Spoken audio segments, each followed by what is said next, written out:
For 6 months, the dragons have been silent. Oh, they communicated.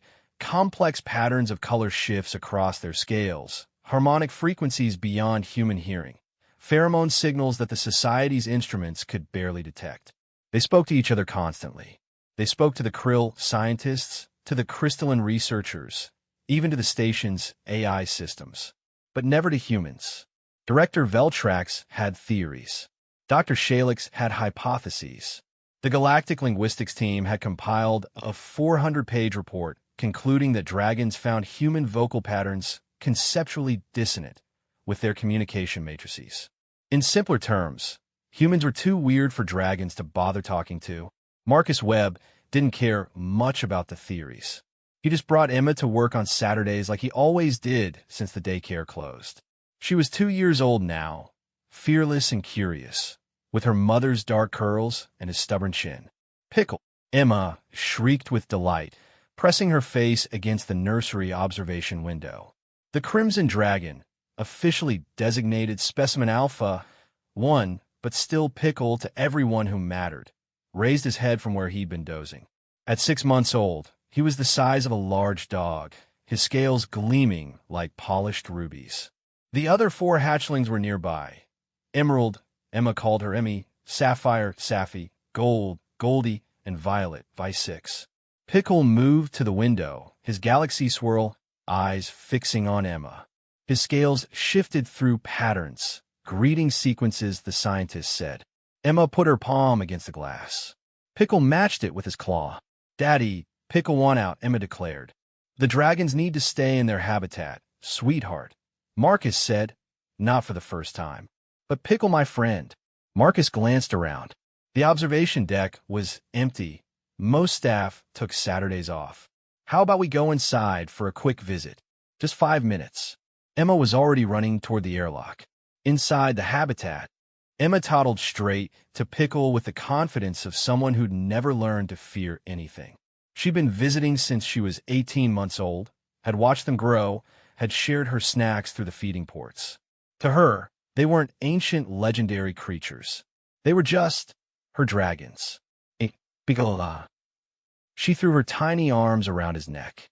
Pickle rumbled, a sound like distant thunder. His scales flickered through warm colors, contentment, affection. The scientists had identified those patterns weeks ago.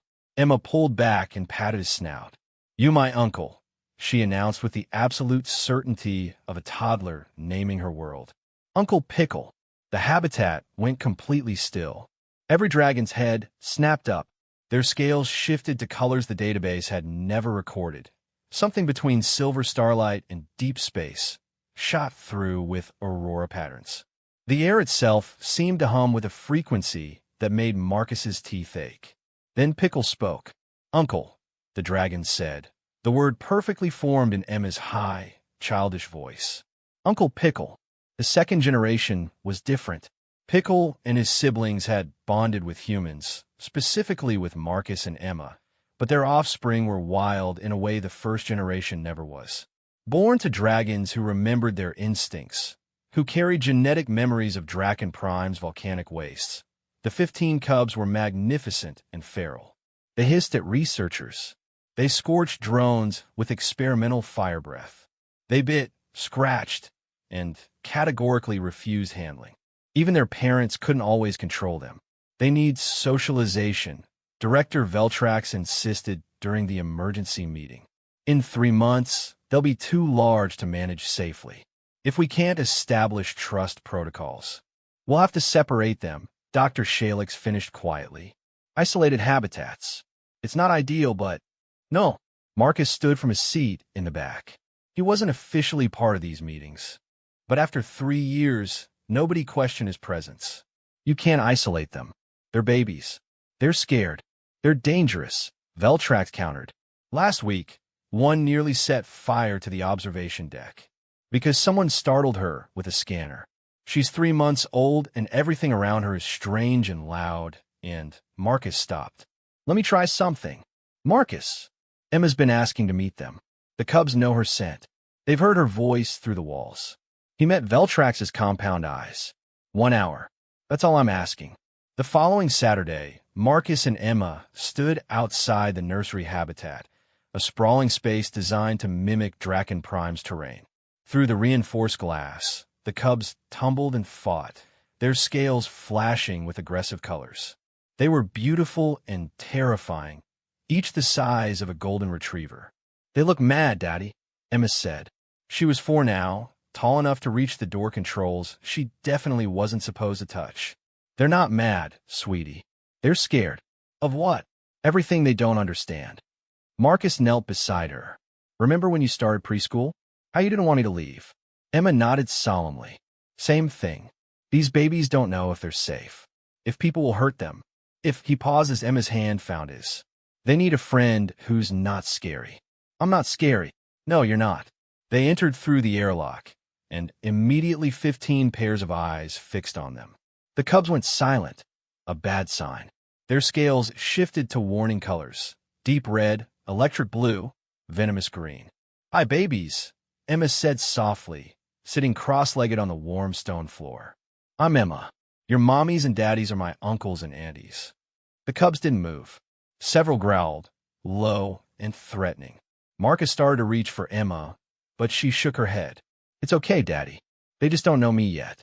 She pulled her backpack around and unzipped it. Out came her treasures: a worn stuffed rabbit, a picture book, her favorite blanket. She spread the blanket on the ground and arranged her things carefully. "This is Hoppy," she told the watching cubs, holding up the rabbit. "He was scared too when I first got him, but now he's brave." One cub, small, with opalescent scales, crept closer. Emma didn't look directly at her, just kept talking in that soft, melodic voice. "And this is my blankie. Grandma made it. It's really soft. Wanna feel?" The opalescent cub stretched her neck, sniffing the blanket. Her scales flickered uncertain yellow. Emma yawned. "I'm sleepy. Daddy, can I nap here?" "Emma." But she was already lying down, curling up on her blanket with Hoppy tucked under her chin. "Just a little nap. The babies will keep me safe." Marcus's heart hammered. This was insane. This was dangerous. This was... The opalescent cub moved closer, pressing against Emma's side. Her scales shifted to soft pink, the color of contentment, of trust. Another cub approached, then another. Within minutes, all 15 had formed a circle around the sleeping child, their bodies creating a warm, protective barrier. The smallest cub, jet black with silver markings, carefully laid her head on Emma's stomach. "Remarkable," Dr. Shalix whispered through the comms. She and Veltrax were watching from the observation deck. Their threat displays have completely ceased, cortisol levels dropping. They're guarding her. Marcus sat frozen, barely breathing. Emma slept peacefully, surrounded by creatures who'd been deemed too dangerous for human contact an hour ago. The cub's scales had synchronized to gentle pastels, pulsing slowly like a collective heartbeat. She showed them vulnerability, Marcus said quietly. Every researcher who's approached them came with confidence, authority, tools. They came as predators, basically. But Emma... He watched his daughter's chest rise and fall, watched 15 dragon cubs match their breathing to hers. Emma came as a child, small, defenseless, trusting them to keep her safe. And they responded to that trust, Veltrax said, his voice reverent. 20 minutes later, Emma stirred.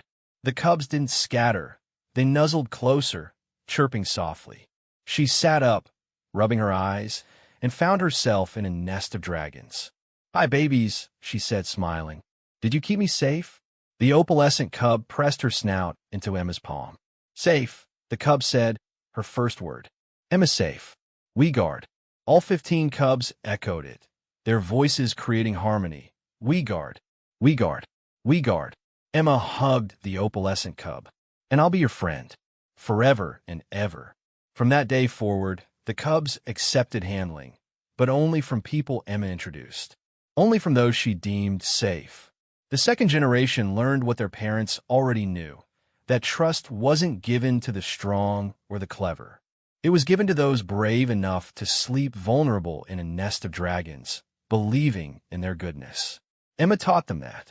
A 4-year-old human child who understood that sometimes the scariest creatures just need someone small enough to make them feel big, gentle, and protective.